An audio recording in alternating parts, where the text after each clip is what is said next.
Woo, that music gets you going, doesn't it? Well, welcome back, There you go. everybody, to another episode of the Inside Track, Equibase's weekly handicapping podcast, where we give our analysis, picks, and wagers for a couple of the weekend's top races. I'm your host, Ben Kudla, and today I'm joined again by Equibase's national racing analyst, Ellis, Starr, on the show to go over the Million Weekend at Colonial Downs for an all-stakes pick 3, as well as some Breeders' Cup winning year in action at Saratoga. Please follow Ellis on X at UberCapper for more picks and blogs from Santa Anita, Keeneland, Amwager, ABR, and more. Ellis, always a friendly and familiar face on the inside track. We have another high caliber weekend of racing. And last weekend at Saratoga and Del Mar was quite the festival of racing. Sierra Leone became the 8th horse in history to win both the Whitney and Breeders' Cup Classic. Deterministic punched his ticket to the Breeders' Cup Mile with a win in the 4-star Dave. Kilwin stumbled badly at the start, made up all the ground to win the Grade 1 test. I know Ellis had that one in his back pocket. Ewing remained undefeated from 2 starts, winning the Grade 2 Saratoga Special. He's part owned by horse racing influencer Griffin Johnson. And out on the Pacific Ocean, Seismic Beauty took the Grade 1 Bing Crosby Stakes for her second consecutive graded stakes victory and earned an automatic berth into the Breeders' Cup Distaff. And now this weekend, you have 2 Breeders' Cup Challenge Series races, the Grade 2 Beverly D and the Grade 1 Sword Dancer. In today's show, Ellis and I will be giving out an all-stakes pick 3 for the Grade 2 Secretariat, Grade 2 Beverly D, and Grade 1 Arlington Million at Colonial, as well as our picks and analysis for the Grade 1 Sword Dancer at Saratoga. But before we begin to the race to the NHC series of free handicapping contests for active Raceland subscribers continues this Saturday on horseplayers.com. Top 2 finishers in each one of these weekly feeder contests will make it to the Raceland's Final 50 on February 22nd, and the top 2 finishers in the Raceland's Final 50 will earn a seat to NHC 2026, plus a travel voucher and a 4-night stay at Horseshoe Casino in Las Vegas. Learn more, sign up to play in Saturday's contest on equibase.com/NHC.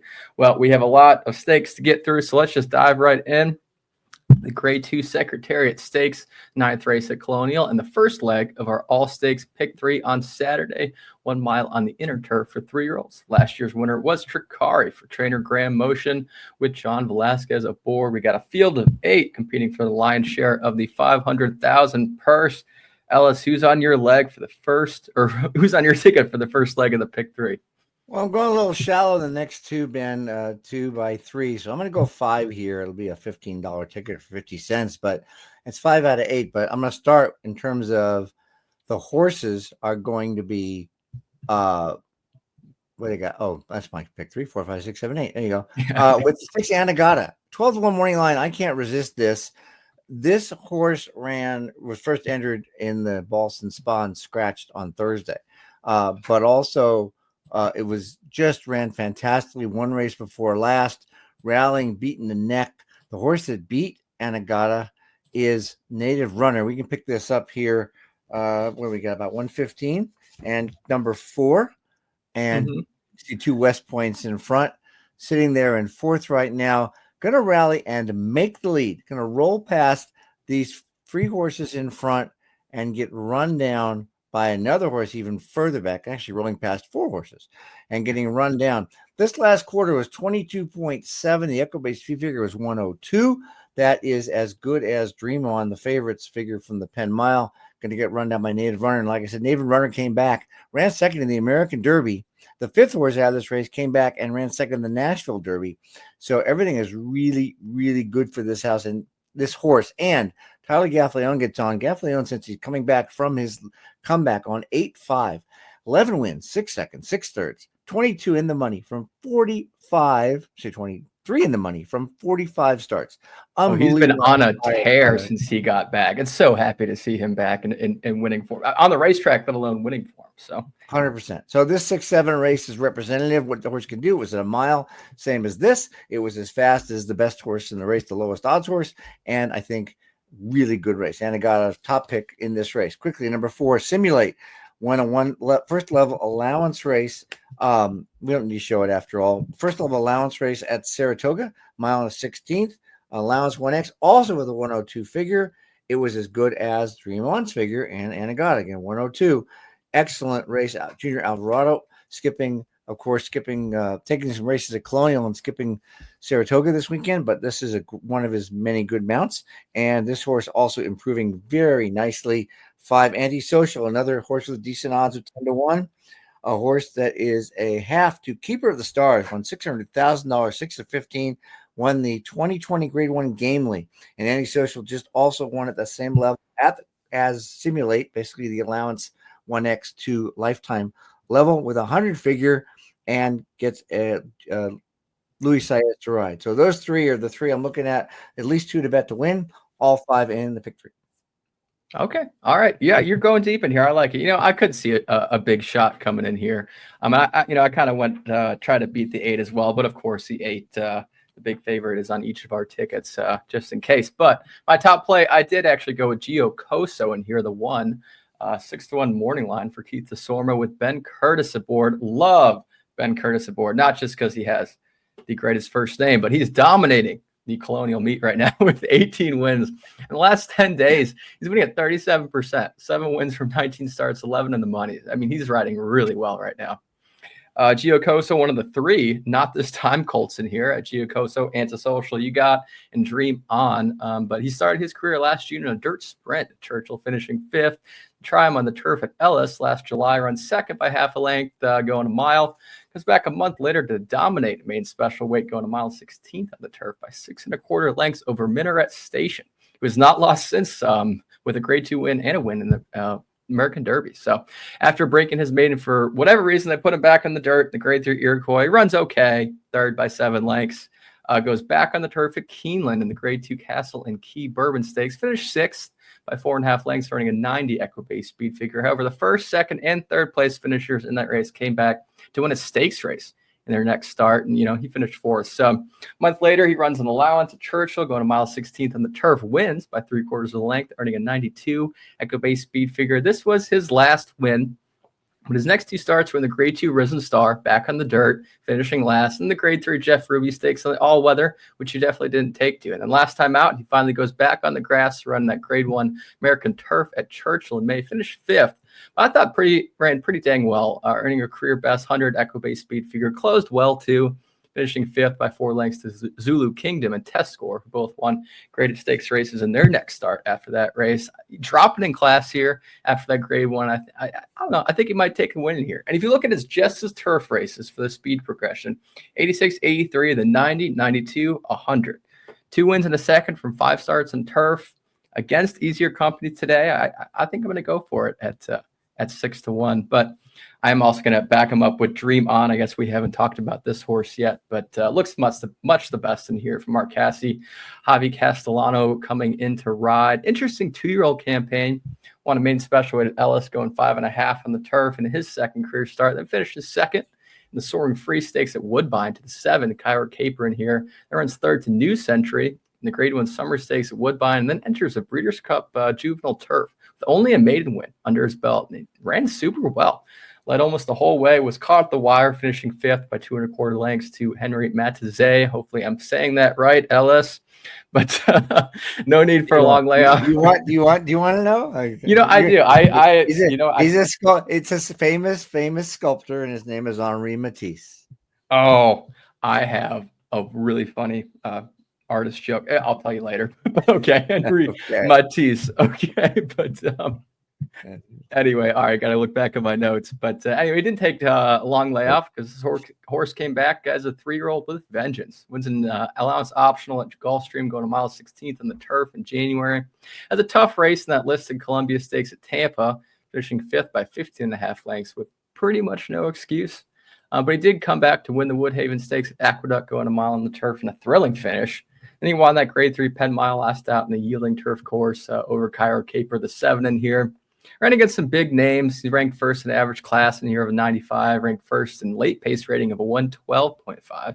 Horses in turf route graded stakes races are winning at 30% for the past 6 months from 75 starts, with the highest late pace rating in the race. Castellano was aboard for both of his wins in the Woodhaven and Penn Mile, as well as that win in January. So Castellano's 3 for 3 aboard Dream On. And over the past 3 years, Cassie Castellano, they're winning at 21% in graded stakes races together, 7 wins from 34 starts. 56% in the money, positive 53% return on an investment. Coming off 3 bullet workouts going in here. Definitely going to be on my pick 3 ticket. And I see he's on Ellis's as well. Honestly, I just don't see him as the winner. I think he's going to end up being odds on. Would you say? The two more the races, there's too much depth in this field because you got the Cairo Caper was second to him, as I said, and you've got horses that just are improving nicely. I could see it being maybe 9-5, but I don't think it go that low because it wasn't a dominant win over Cairo Caper last time out. That's true. And people are going to be looking for other horses as well. Graham Motion's horse, the End of Romance, we didn't mention, but he won his last race. Maui Strong been fairly competitive in grass and stakes, second, third, fourth, eighth. But the one of the thirds was allowance, so it could be. Yeah, Dream On's a good horse. I just don't think he's a standout, and I'd rather much see one of the price horses win this race. Yeah, I didn't see him as a standout. Honestly, the more I look at Gio Costa, not to toot my own horn, but I'm loving it. So anyway. Good luck. I mean, I didn't put him on my list, but power to you if he does well. No, we'll see. I backed him up with the favorite there, but there you go. Ellis going with the 4, 5, 6, 7, 8 for the first leg, and I'll be going with the 1, 8. And let's move on to the Grade 2 Beverly D Stakes, the 10th race at Colonial, the second leg of our All Stakes Pick 3. This is the Breeders' Cup winning your in race for the Grade 1 Filly and Mare Turf. Mile and 3/16 on the outer turf for fillies and mares, 3-year-olds and up. Last year's winner was Moira. Trainer Kevin Attard with Jose Ortiz aboard, who went on to win Breeders' Cup Filly and Mare Turf as the 7th Canadian bred to win a Breeders' Cup race. Field of 6 in here, with 4 of the 6 being bred overseas. Horses not bred in North America have won this race 21 times in the last 21 years. Kind of interesting. But anyway, who's on your ticket in here, Ellis? I see you went with all 6, and I'm telling you right now, if the 2 or 3 doesn't win, I'll buy your favorite pub sub. Oh, okay, that's my favorite.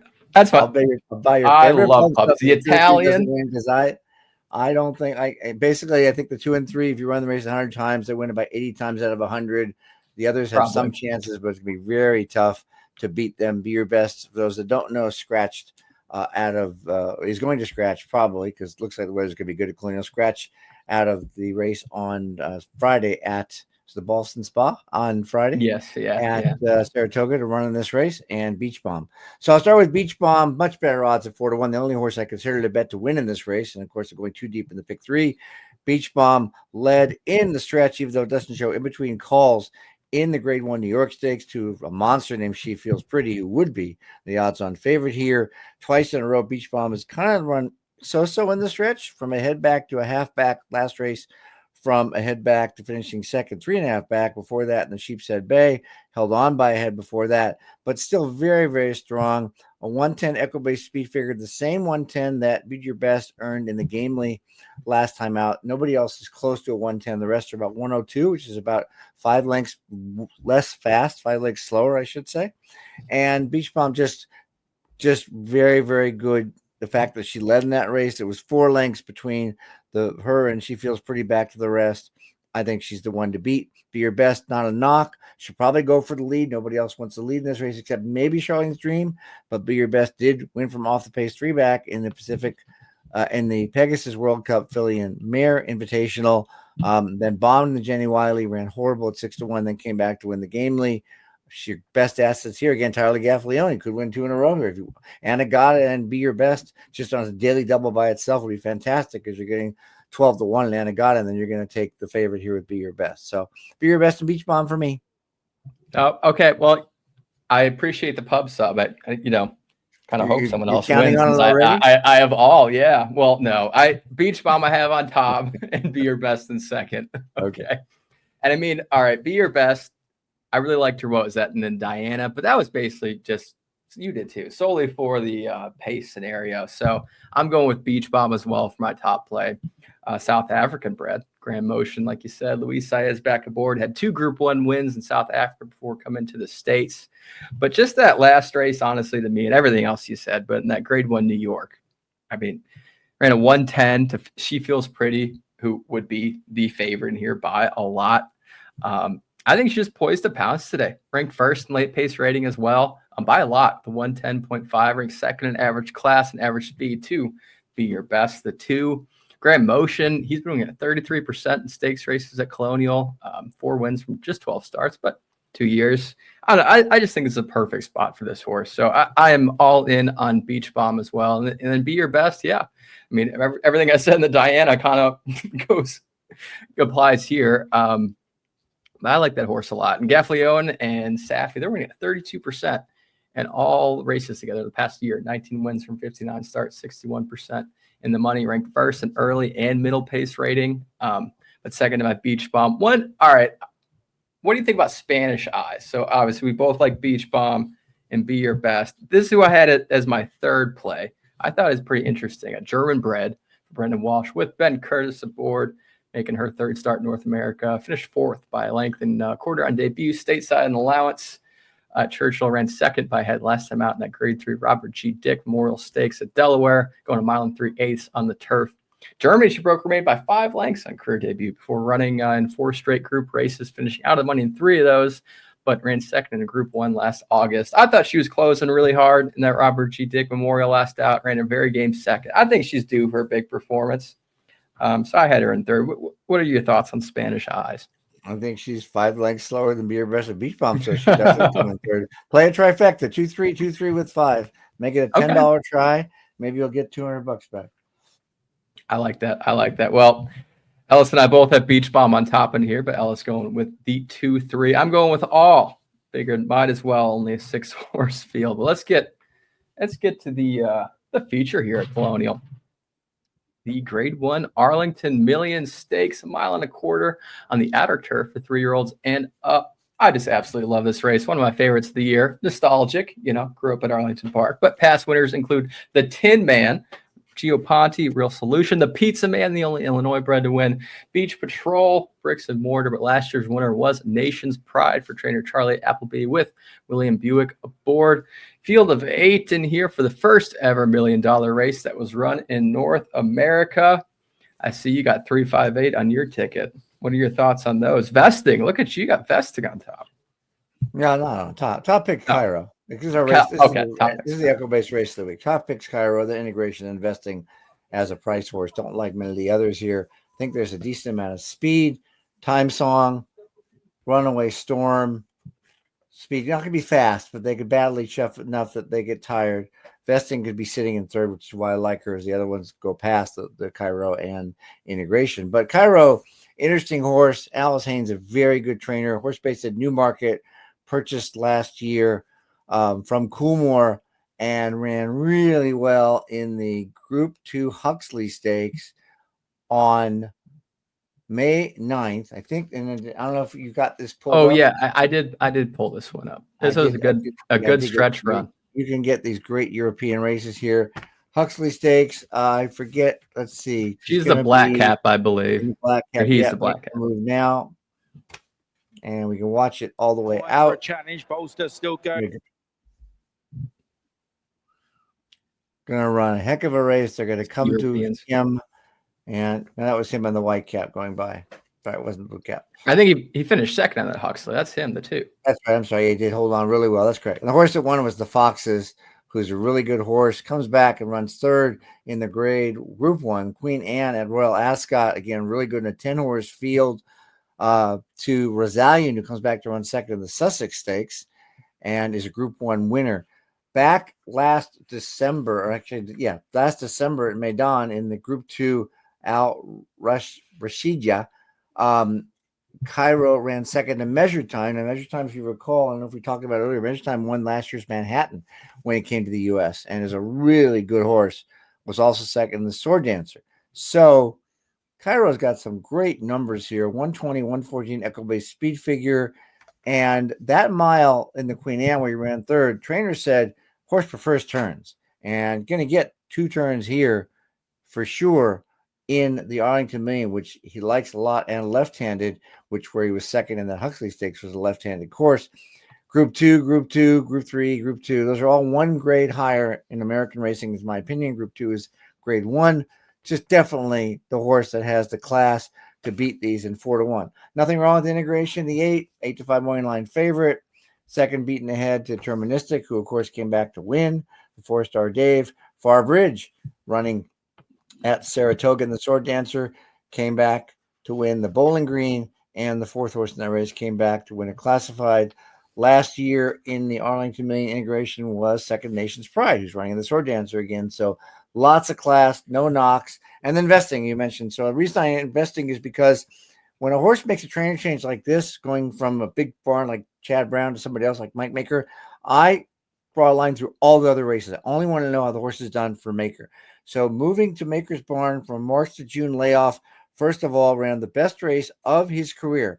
Won by 3 with a 103 Equibase speed figure. Second time out, ran third in the classified allowance, got within a head with an eighth of a mile to go with a 108 figure. 103 to 108 projects to about a 113 Equibase speed figure on the pattern, knowing that Cairo is 114 and 120, knowing the integration is 110, 104, and 119 for his last 3, tells me vesting fits here a lot. Javier Castellano gets on for Maker. The horse is eligible for a non-winners of 2x allowance. It's still running in this grade 1 stakes for Maker. I think that's pretty significant at 12-1. So Cairo's a win bet for me. My exactors are going to be box vesting and Cairo and box vesting integration. Keep the two favorites apart. And as you can see in the pick 3, I went 3-5-8. Okay. I love that. Okay. I do need to ask, what do you think about Mystic Dan running on the turf for the first time? Well, I said this in the race of the week analysis at Equibase and ABR that Ken McPeak, dirt to turf in routes in all stakes, 5 years, 2 for 33 with 1 second and 3/3. They're trying it because he's just not the same horse as he was when he won the Derby, going run to the Derby. Those poor races after that. Second in a basically $200,000 listed stakes at Oaklawn in May, wins the Blame, but beats Antiquarian in Post Time. Post Time's a good horse. He's one of my picks 2 weeks ago or last week when he ran.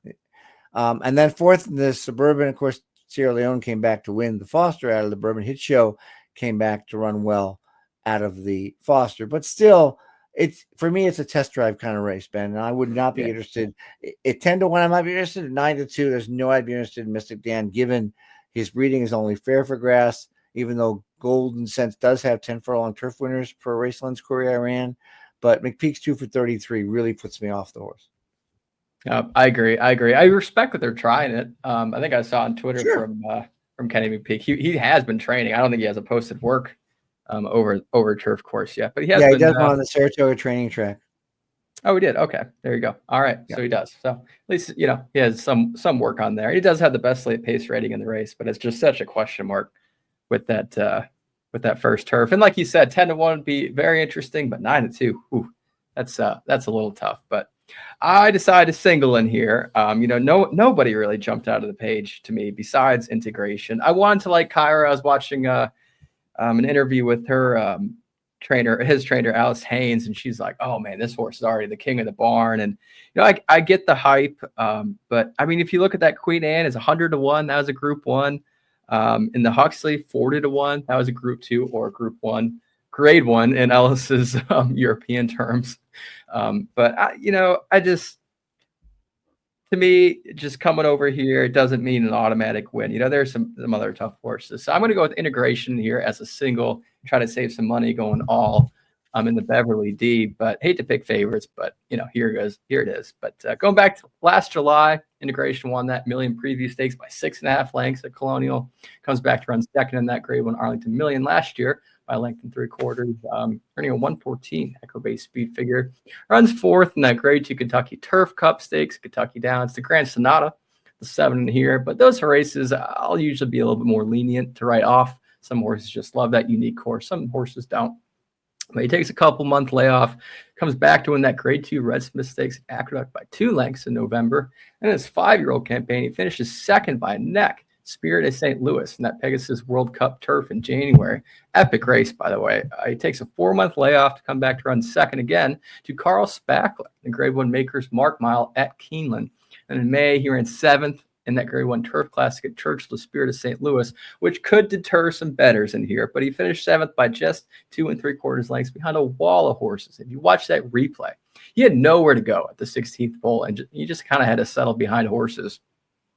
Came right back in June to run a very, very game second in that Grade 1 Manhattan to Deterministic, who you just said won the Grade 1 4-star Dave last weekend, and over Farbridge, who we saw win that Grade 2 Bowling Green. So it was a very pivotal race with some ultra talented horses all come back to run huge in their next start. Earned a 119 Equibase speed figure for that performance. Ranked first in year at average speed with a 111, first in average class with a 115, and second in late pace rating with a 115.5 to Mystic Dan. Seems the longer the better for this horse. Able to get a second at this distance. Last year's Arlington Million. Shug McGahee at Colonial Downs is something worth noting. Over the past 3 years, he's winning at 31% in all races at Colonial Downs. 15 wins from 41 starts, 61% in the money. Race Lens has integration with a 59% win probability. I have to agree. So I'm going to single. All right. But I'm going to back him up with something. I did actually like Grand Sonata in here, who is cross-entered, by the way. So we'll see how that goes, but just an old tough workhorse running against some tough horses in his career. It always seems to be there for trainer Todd Pletcher, ranked first in the average class in here with that as well. Gaffleone gets the mount on Saturday. Has not won since last September when he won that Grade 2 Kentucky Turf Cup with Tyler Gaffleone aboard. But he did run in the Grade 1 Breeders' Cup Turf last year, finishing 11th. 28-1, but he comes back in December on 4th, but just a length and a half in that Grade 2 Fort Lauderdale at Gulfstream. He runs 8th in that Grade 1 Pegasus World Cup by 4 lengths. Comes back in March to run 2nd by heading that Grade 2 Mac Diamarta Stakes at Gulfstream, going a mile and 3/8 on the turf. Disappointing 6th place finish in the Grade 2 Elkhorn at Keeneland in April. And then in June, they ran him on the slop at Saratoga. He's eased, walked off the track. But he comes back in decent form. Runs 2nd in that Grade 2 United Nations last time out at Monmouth, going a mile and 3/8 on the turf. You know, he doesn't have the prettiest running lines in the world, but he always closes hard into some very talented horses. I'm not saying he's going to win on Saturday, but to me, he's the only other one besides Cairo with a chance at beating integration. He did run this exact distance over 3 years ago in July of 2022, finishing 4th by just a length in the Grade 1 Belmont Derby Invitational. Talented war horse, but we'll see. We'll see. I'm all integration though. I saw him this morning. West Point put out a tweet. He looked mighty good over there at Colonial. Well, there is me and Ellis's pick 3. So I'm going with the 1-8 with 8 for a $12 $1 pick 3, and Ellis is going with 4, 5, 6, 7, 8 with 2, 3 with 3, 5, 8 for a total of $30 for the $1. And now, we have to cover all these Breeders' Cup races. So last but not least, the Grade 1 Sword Dancer Stakes race on Saturday at Saratoga, 1.5 miles on the inner turf for 4-year-olds and up. There's a Breeders' Cup winning urine race for the Grade 1 turf. Last year's Sword Dancer winner was Farbridge, trainer Christophe Clement, Joel Rosario, and the Irons, who just saw win that Grade 2 Bowling Green Stakes a couple weeks ago, and is back in the Sword Dancer on Saturday for Miguel Clement. Field of 9. With Charlie Appleby back in North America for his 4th start of the year and first start in the States since January. So is an Appleby horse on any of your tickets? It's Charlie. When Charlie Appleby ships to North America, it's his world. We're just living in it. I mean, they don't hardly ever send anything. The statistics are amazing. Only 5 horses off the board in 28 Grade 1 stakes the last 5 years, mostly with Buick up. Last race, not North America, 16 for 47 with 30 first or seconds, and Grade 1's 20 for 28 first or seconds, as I said. And so he's got El Cordoba's and Nation's Pride. And also you got the 2 jockeys. I mean, Grade 1, last 5 years, Grade 1 turf routes in North America, Buick and Pratt combined 36 for 144. So 25% wins going back 5 years for these 2 jockeys in Grade 1 turf routes.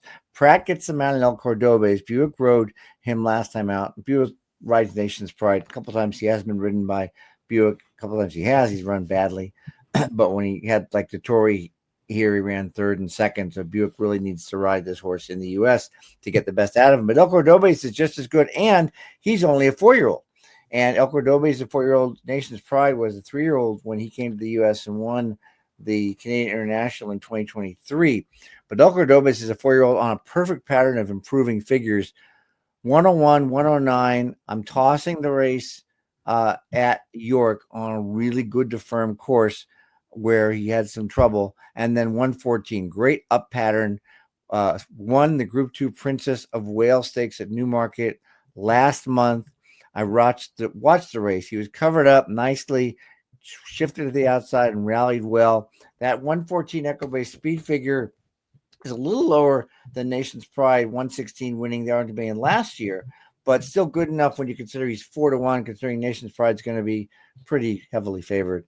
It's interesting that Farbridge is 9-5. I can't see it. I see him being 2-1 and Nation's Pride being 6-5 here, because even though his last race was bad, people realize he won the race last year. But in El Cordobe's top pick, Nation's Pride and Farbridge, no value for them necessarily. So the exacta would be playing El Cordobe's over Nation's Pride and Farbridge, maybe turning it around with Farbridge and Nation's Pride over El Cordobe's. But certainly any pick threes and pick fours, doubles at Saratoga, I'm using El Cordobe and Nation's Pride on most tickets. I'll throw in Farbridge on one other ticket, but I think it's El Cordobe's and Nation's Pride pretty much all day here, Ben. Wow. Okay. You know what? I'll hand it to you. Okay. I'm surprised in the Farbridge. I mean, look at last year's Sword Dancer, Measured Time Silver, not the two Applebee's. Pretty similar situation here. Yep. But by the way, that's the only time that he had two horses in a race in a grade 1 was last year. Usually if he has two, he takes one out. I looked it up the last 5 years. The only time he had two in a race was last year when he ran 1-2. It is interesting. Interesting. Well, I'm going to go for a popper here. All right. I'm going to go with Utah Beach on the outside. 8-1 morning line. The Noxio Carreras barn with Jose Ortiz aboard. Broke his maiden on the all-weather at Turfway in his fourth career start. Won by 4 lengths that day, going 1.25 miles in a maiden special weights. Put him back on the all-weather, finishes second, and then he goes back to the turf. In February last year, he won that allowance optional claim at Gulfstream, going 1.5 miles on the turf by head. And comes back in April to win another allowance optional claimer at Keeneland by 4 3/4 lengths, also going 1.5 miles on the turf. Went through a bit of a slump to end 2024, finishing 5th in that grade through Louisville last year, 4th in the Belmont at the Big A, 3rd in the grade 3 Sycamore, October at Keeneland. But he runs a very game second in the 2-mile H. Allen Jerkins handicap at Gulfstream, just getting nailed at the wire. But he starts his 5-year-old campaign, finishing 9th. By just 3.5 lengths in the grade 3 William McKnight Stakes at Gulfstream, shipped up to Turfway to run that grade 3 Kentucky Club Classic, finishing 4th by 8 lengths on the all-weather. In April this year, he goes back to his distance and his surface. Wins the grade 2 Elkhorn Stakes by a head, going 1.5 miles on the turf, earning a 1:11 Equibase speed figure. Sword Dancer contenders Rebel Red and Grand Sonata finished 4th and 6th respectively in that race, although we'll see where Grand Sonata goes.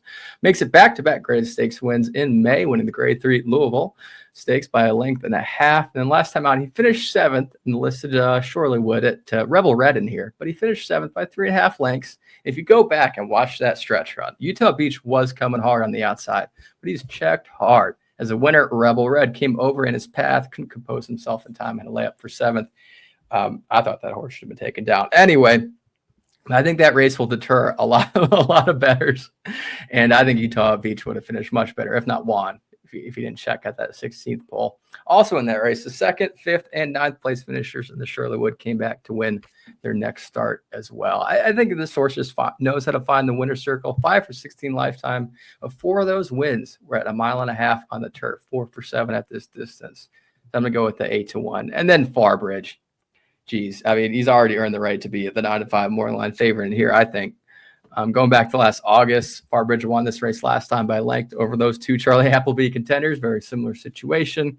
Comes right back to win the Grade 1 Turf Classic Stakes at Belmont the Big A, going 1.5 miles on the turf. Runs in the BC Turf, finishes 9th. His really only bad performance the whole year. Takes a 5-month layoff, wins the Grade 3 Pan Am right off the bat by neck over Corruption, who won his next start again, going 1.5 miles on the turf. Shortens up, winning the Grade 2 Man of War Stakes at Belmont, the Big A, going 1 mile 3 ace on the turf by a length in May, and first final start with Christophe Clement, and his first start with Miguel Clement. Runs a very, very game third in that Grade 1 Manhattan, a stablemate deterministic. We just saw win the Grade 1 4-star day, punching his ticket to the Breeders' Cup. And Farbridge earned a career best in this race, 119 for that effort. And then he makes an interesting move last time out in that grade 2 Bowling Green, moving early.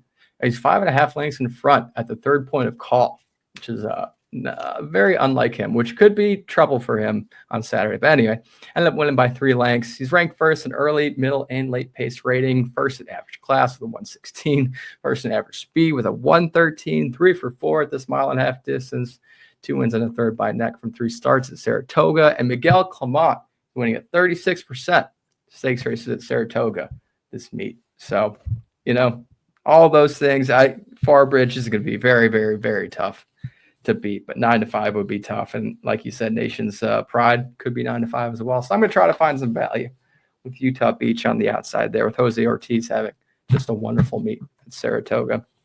Well, all I can say is in last year's Manhattan, Nation's Pride was about 3/4 of a length in front of Farbridge, even though Measured Time won this race and Farbridge turned the tables on Measured Time in last year's Sword Dancer when he led from wire to wire, but he doesn't need the lead.